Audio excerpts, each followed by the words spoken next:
Mga kagenzi, get ready with me. So today is Monday, is the first day of class and November.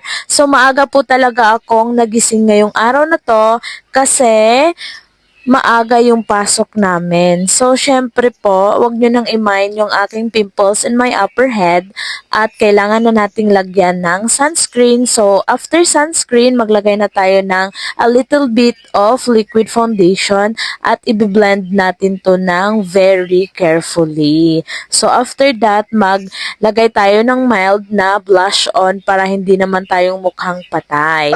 So, tapos niyan, lalagyan natin ng contour at ang nose line. Siyempre, hindi talaga yan mawawala sa akin yung pagno-nose line kasi hindi naman tayo matangos yung ilong. At siyempre, maglalagay din tayo ng kaunting mascara sa ating mga pilik mata. Siyempre may lipstick din naman para ano. Ayan yung attire sana pero pangit ng attire ko which is change ko na siya ng pang normal look kasi yung isa kasi para ng madam gano'n.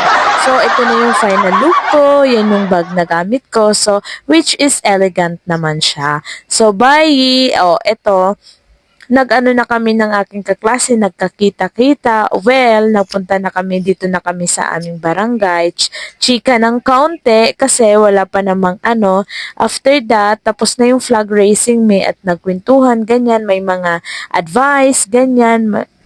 Tapos na, edi, sad to say, umulan na kasi syempre may bagyo sa Visayas at nakita namin yung mais at bumili kami ng mais at nag-uwian na. So, ang pang-opening, wala pa siyang pasok ngayon. So, ang afternoon class, may pasok na. Okay, bye! Yun lang.